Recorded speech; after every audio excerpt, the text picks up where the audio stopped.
Magandang gabi ulit sa inyo. Ngayon tayo magbabalik upang i-continue yung ating napupol kung saan natapos tayo dito sa pag-a-add na may validation, tapos paglabas ng data dito sa table na galing dito, pinilabas natin sa table. So ngayon naman yung topic natin is gawin yung sa part ng edit. Kung may time pa, gamay na natin yung delete dito para pag-isay na natin yung tutorial nilang dalawa. So ayun, tara, simulan na natin. So dito, dito muna, mayroon pala akong ginawa dyan kasi naglag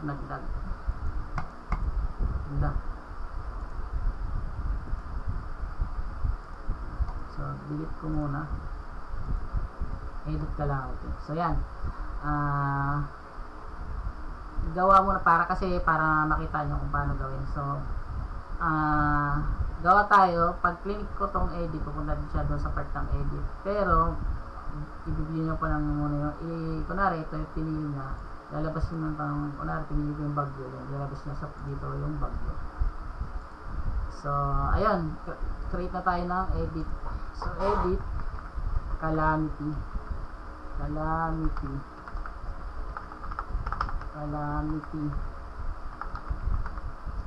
type. So .lead.php, edit calamity type .lead. So ayan, gawa na tayo sa, so copy na lang natin siguro tong ito, buong ito, copy muna natin ito para hiwalay yung edit. So ngayon, yung edit natin is once na-click natin tong button na to, pupunta siya doon sa edit, diba? So kunin lang natin yung part nung edit dito. So edit button, saan yung edit. So yan, palitan lang natin, copy lang natin to, paste natin dito, palitan lang natin. So gawin na natin tong gawin natin tong row kasi naka-row yung variable natin dito. Tapos dito gawin natin admin calamity type. Yan, siguro ganyan yung gawin natin. So ngayon gagawa tayo ng routes nito kasi wala pa tayong routes para dito. So punta tayo ng web tayo dyan, tapos i-get muna natin ng ID, copy, tapos paste, tapos pagdikitin natin edit calamity type, siguro ganyan lang muna, pero kailangan natin ipasa dito yung ID. So lagay na natin yung ID, pasok natin sa curly bracket. So ngayon, ipasa naman natin dito sa name yung ito, sana yan pala, pasa naman natin sa dito sa, ipasa naman natin to part na to, ginawa natin routes dito sa xref, pasa natin dito sa name natin ng single. So ayan, meron na tayo. Tapos gawin lang natin for edit to, edit. Tapos gawa na tayo ng function nito. So yan, punta tayo dito, gawa tayo ng public para sa edit. Get lang muna natin yung data, public function, is natin dito. Oops. Tapos call muna natin yung view, return view. So call muna natin yung ginawa nating edit calamity. So edit calamity. Edit, ano bang natin spelling? Edit calamity. Yan. edit ka lang. Lagyan natin ng ayan. Ayan, nakakuha natin. Pero need natin ipasa yung ID dito. So, tingnan mo dito sa patay dito ng ID. So, parang ganyan. Papasa natin yung ID. Ayan. Dito. Pasa natin yung ID. Kasi nag-try tayo nung kasi edit eh. So, need natin kunin yung ID. Talaga. So, pasa natin yung ID. Hindi na nakuha yung ID. So, yan. Tapos, copy na natin siguro na ito, yung part na to. Copy natin, paste natin dito. So, ulit tayo ng compact. So, ilalagay natin dyan ulit yung calamity type. So, ito yung ating model. So, pinasa natin, itong ID na to, galing yan. So, nag-start yan dito. Ito to. So, tapos, pinasa natin sa web. Ayan, dito. Tapos, pinasa natin sa admin controller. So, ayan, ganyan, pasa-pasa hanggang makuha natin yung specific na data na ating lang pipiliin. Ngayon, ang gagawin natin is i-compact natin. Pasa natin sa compact. Tapos, imbis na ilagay natin calamity type na lang. C-type na lang. Para hindi na. Huwag na natin buong variable. Pasok natin dyan. So, ngayon, need pa natin equal to kasi may kasamang table doon. Copy natin to. Pwede tayo maglagay ng dalawang compact ay data dito sa compact. So, yan. So, kasi doon sa edit natin, kailangan to kasi mayroon din doon naka for each. Ito. Para mapalabas yung data sa table. So, ito yan. So, itong C-type, ito yung palalabasin natin dito sa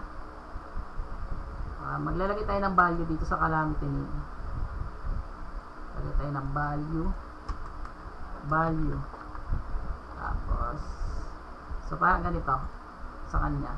So, ganyan na. So, ganyan. Value. Ayan. Copy natin. Para mabilis. Paste natin dito.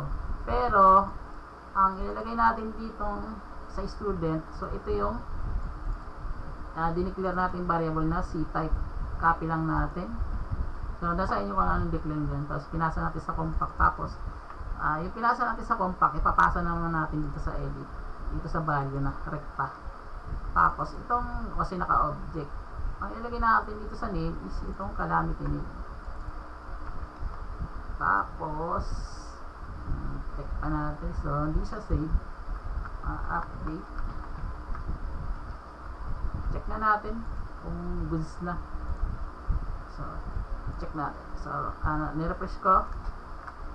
Tapos, try ko tong piliin yung bagyo. So, ayan. Napansin nyo. Ayan. Huwag na siya na bagyo. Piliin ko tong sunog. So, ayan. Napansin nyo.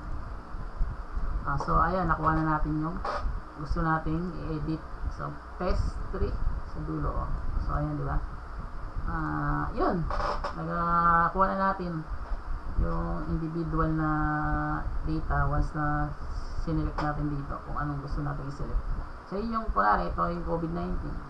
Sinelect natin. So, ito yung nice natin i-update sa ganyan. So, ganyan. Di ba? Dapat ma-update na siya. Ngayon, ang gagawin naman natin para ma-update yan, syempre, need din natin ulit magpasa ng data dito. So, sabi niya dito is need mo siyang ipasa yung ID pa din dito. So, copy natin. Ayan o. Copy mo yung dito. Tapos, lagyan natin ng admin calamity. Gano'n pa rin. Calamity type. Calamity type update. Tapos instead na student ID, so ayun yung ito C-type, pasa natin dito. So yan, check ulit natin yung update. So yun naman, napasa naman niya yung ID. So lagyan natin ng patch kasi naka-patch siya. Patch. So ayan. patch para ma-considered na pang ma-update. So ngayon, after niya mapasa yung patch, so dito yung patch niya. Check natin yung patch.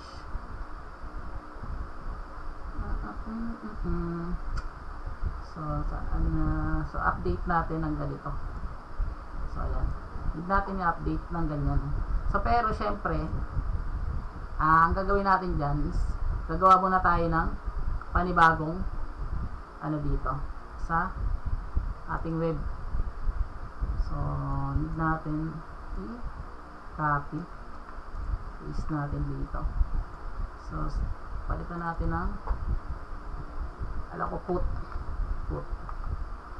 Ayan, put. Tapos update na natin. Dapat pala edit house.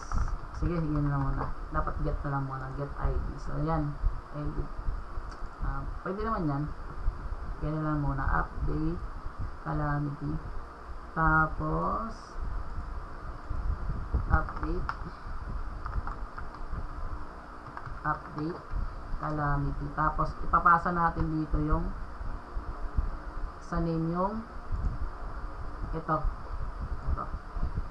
Pasa natin yan dito. Yan, pasa natin yung ganyan. Tapos gagawa tayo ng function dito para ma-update na natin yung data. So gawa tayo dito, update calamity, yun na lang, and update calamity type. So ayan, pasok natin, gawa tayo ng function, public function, paste natin dito. So need pa rin natin pasa yung data, yung ID. Siyempre need natin pasa yung ID. So ayan, parang ganito, ayan, request ID, pero gawin na natin ng ganito. Kunin natin, paste natin dito. So ngayon pasa naman natin to. Kailangan natin to, yung part na yan, kasi dito na tayo mag-update So i-update na natin. Pasa muna natin yung validation sa kanya. Pasa muna natin. Isa lang naman yung ating kukunin dito, which yun ay yung ginawa natin dito. So copy na natin tong part na to, or ito natin kailangan pang. So yan, so request isa na, kunin na natin isa. Yan, ayun kasing variable siya. Yan, pasa natin yung isa. Tapos ang sabi niya dito, yung update is pinasa niya dito. So yan, para ma-update, copy natin, paste natin dito. So magre-redirect siya o magre-return siya. So tanggalin na lang muna natin pala to. So instead na student, ito ay calamity type yung ating model, na kung saan naka-call dito yung ating model sa top. So ayan, para isang gamitan na lang. So instead na student, magre-redirect or babalik siya dito. Saan natin siya ibabalik? Babalik siya natin dito, pero yun ay nakalink siya dito. Saan yun? Ang kukunin natin dito yung view. Ito yung name. Copy natin yan, paste natin. Saan ka na? Paste natin dito. Yan. Tapos update na lang. Lagyan natin update completed.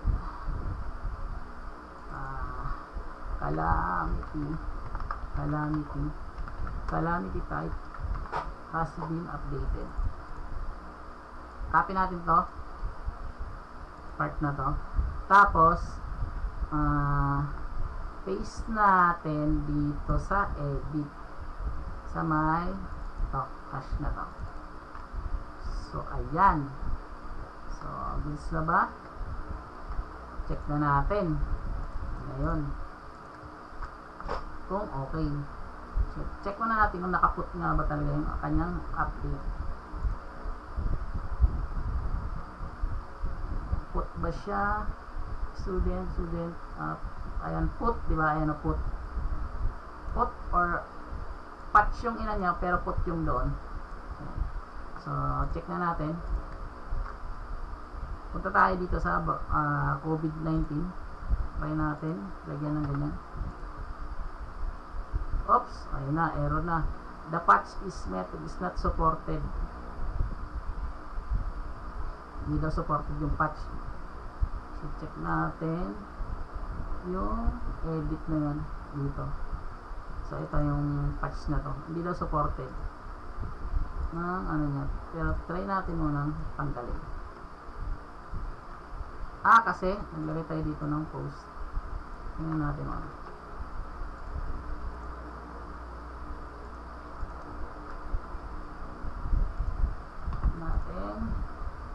So, ayan. Token. Sabi niya. Not token. Handle token. COVID-19. So, tanggalin na lang muna natin tong patch. Try muna natin. So, natin na ganyan. So, check ko nga kung pwede na lang i-post na lang ito. Huwag natin huwag natin i-put. Try ko nga i-post na lang. Update ka lang.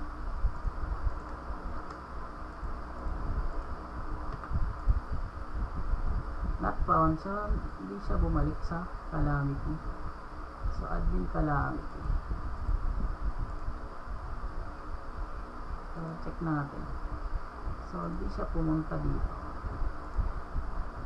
O, ayan. Napansin nyo, nag-update tayo, no? Has been update. So, hindi siya bumalik dito sa Calamity. So, check natin. Bakit hindi siya bumalik? Pero nag-update na, di ba? So, alin natin yung kaninang redirect. Okay natin to. Parehas naman silang redirect.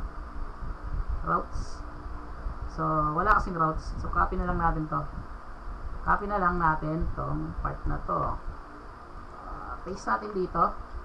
Tapos, copy na lang natin tong pinaka-message. Replace natin dito. Ayan. So, tandaan yung ginamit natin, pakita ko ng buo yun. Yan. Ito yung gagamitin natin. Kanina kasi redirect, walang routes. Kaya hindi niya ma-detect yung saan sa pupunta na routes. Redirect lang. Wala tayong ganito. Tinutukoy ko. Wala tayong routes. So, ulit, test natin. Pili tayo ng iba. So, pili tayo ng bagyo. Bagyong Lando. So, lagyan natin bagyong Lando. Check natin kung update. Tagal na. So ayan. Ay, napansin nyo, ayan, bagyong Lando. Nag-update na. Tapos, so, pwede naman siguro natin i-copy doon yung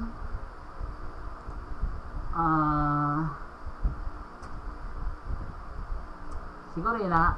Okay na yan. Pwede naman natin try natin ibalik doon sa edit. Doon siya pupunta. Kasi andun yung pinaka-ano niya. Dito natin siya i-recta or ibabalik. Kaso kukunin natin na ID. Pero okay na muna to. Pupunta siya dito. Tapos test natin ulit yung COVID-19. Balik natin COVID-19. So ayan, COVID-19. Diba? Ayun. Try ko tong ilagay doon. Try ko nga tong ilagay. Dito sa, kasi andito yung ano niya. So dito kasi siya babalik. So sa pinaka-main. Ayan, dito. Update. Tapos pwede akong maglagay ng ganito. Dito naman talaga. Tama. Mayroon naman siya. Hindi, sa edit ko pala nilagay. Lagyan din natin to. Try natin lagyan. Try ko lang yan. Tapos, try natin mag-test ulit. Try natin. Oops. Tanggalin ko yung lando. Ay, dito pala. Tanggalin ko yung lando.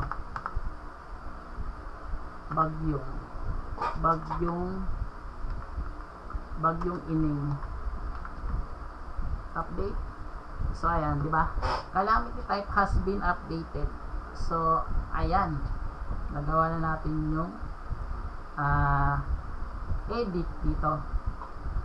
So, try naman natin yung sa delete. Kasi, ayan nga, nagawa na natin yung edit. So, ang gawin na lang natin dito. So, wala na to. Huwag na natin lagyan dito sa part ng edit. Tapos, yun nga, re-recta na lang siya. So, dito, tanggalin na lang natin dito. Wala, hindi, kailangan niya to kasi ipupunta niya doon redirect, pero wala hindi niya na to marireceive. Yan, pupunta na, magre-redirect na lang siya doon. So, isa pa, check ulit natin. Sunog 1. So, yan, punta na siya dito, di ba? So, yun, gawa na natin. Next naman natin yung delete nga. Ganun pa rin naman, magpapasa tayo ng ID. Hindi natin pasa yung ID. Parin. Pasa na yung ating delete. Punta tayo dito sa ating calamity. Yung pinaka ano natin. So, ganun pa. Pero yung sabi niya dito sa delete, ang sabi niya dito sa kanya is maglalagay ka ng form para sa delete. Ganito. Maglalagay ka ng form. Tapos ipasok mo na lang yung delete na button dun sa mismong form. So, pwede natin siyang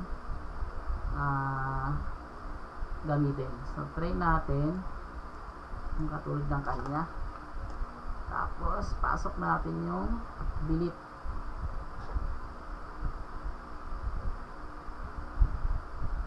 Ayan. Pero pwede naman ganito din eh. Pwede naman siguro ganito lang. Pero test natin yung ganitong style. Copy natin to. Paste natin dito. Palitan natin ng delete. Ganyan. Palitan natin ng delete. Nagtatagel to. Huwag na natin itagel. Huwag muna i-model. So, gawin ko lang siguro muna ganyan. Ayan. Delete. Tapos, gawa tayo ng para sa delete.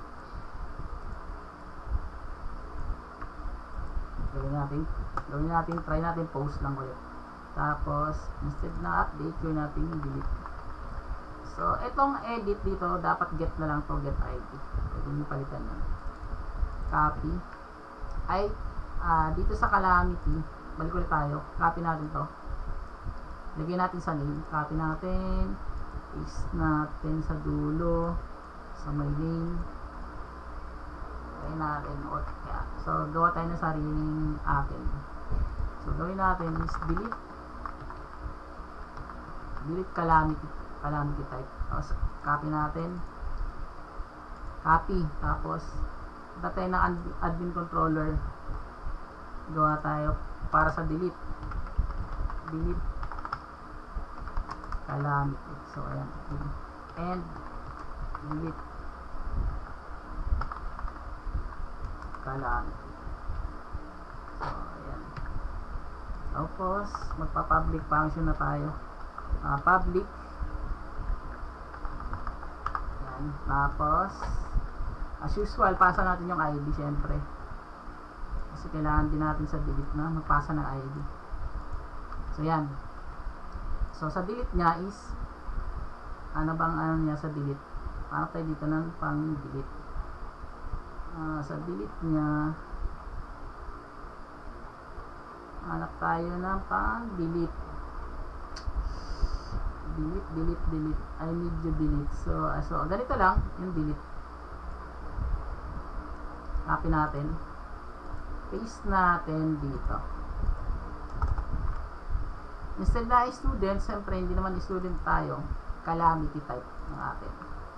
Oops. Calamity type. So, yun. Instead na student, calamity type, ctext na lang, ctext. Para may iba. Tapos, pag na-delete yan,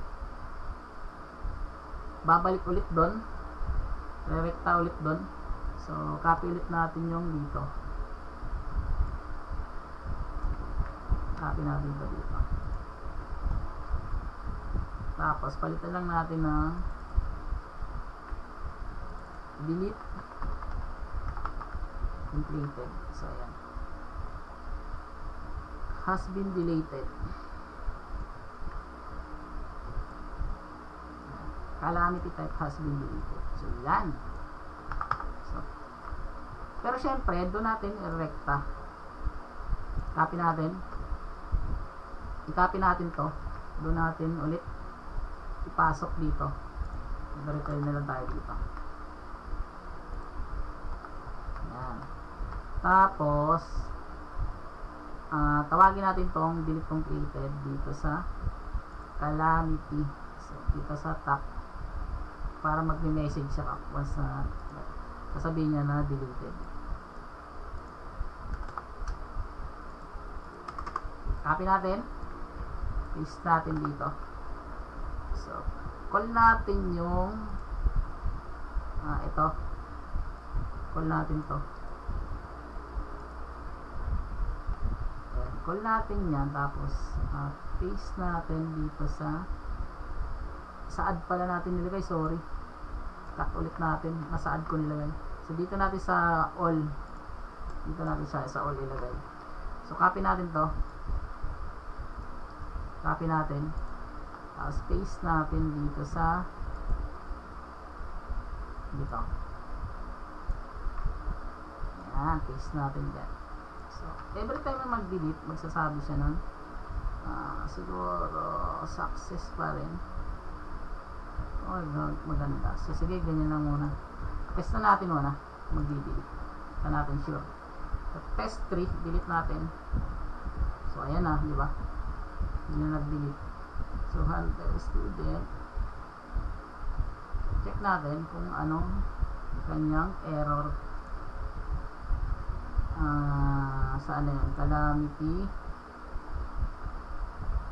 Saan ka na? Ayan, add, calamity, delete.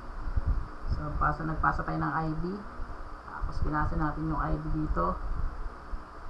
So, ayan dito. Admin, delete. Tapos, delete, calamity, delete. Tapos, nagpasa tayo dito sa controller. Sa delete. Saan yung delete? Yan, file, calamity, delete. C-type, redirect. Yan, dapat mag-delete siya. Return redirect. Ano ba sabi niya? The get method. Get ba? Get pa yun na natin. Suppose. Bakit siya hindi nabasa dito sa ating delete? Kasi need natin ito ipasok sa isang form eh. Need talaga natin ipasok sa isang form. So need talaga natin ipasok siya sa isang form. Sorry. Try natin yung kanina. Asan ka na? Delete. Need natin talaga ipasok sa isang form para maibato nyo na. Hindi kasi siya nababasa hanggat di napapasok sa isang form. So, lagyan tayo ng form dito. Tapos try natin tong try natin muna tong i-copy yung buong ito sa loob ng strip. Copy natin. Paste natin dito. So, huwag na natin ito sigurong yan, ganyan lang. Disable ko lang ito. Try nga natin yung itsura niyan. Nawasak na natin yung design. So, ganyan. Nawala yung Pero, mo natin. Test mo natin kung mag-delete. Purpose natin kung mag-delete. So, click yung delete. So, ayan. Napansin nyo, nag-delete, diba? Ayan. Baguhin lang natin yan, yung design. So, kasi mayroon siyang iClass for delete. Copy natin. Copy natin from iClass. Lagyan natin dito. Oops. Space lang natin. Delete. Malit lang yung D. Naka SMD naman eh. So, mayroon akong nalagay na isa. So, check ulit natin. So, ayan. Check natin. Delete natin itong test 2. Ayan, di ba? Ulit, delete natin itong test. So, ayan, di ba? Ayan, nagdi-delete na. Tapos, sample. Add tayo. So, nag-a-add. Yung sample, edit natin. Sample 1. So, ayan, nag-edit. Delete natin yung sample 1. So, ayun. Nakagawa na tayo ng edit tsaka delete. So, sana nagustuhan ninyo ito yung aking ginawa. So, paulit-ulit lang din naman yan. Dito sa ibang part. Kapag nakuha nyo na yung isang part, paulit-ulit na yan. So, ito kasi dikit. Hindi na lang din naman natin yung ayusin sa pinaka-final. So, ganyan. At least nagpa-function na. Nagpa-function na yung ating ginawa. So, ayun. Sana nagustuhan nyo yung ating video para dito. Sa edit tsaka delete. So, takat ko muna yung video. Maraming salamat. Thank you.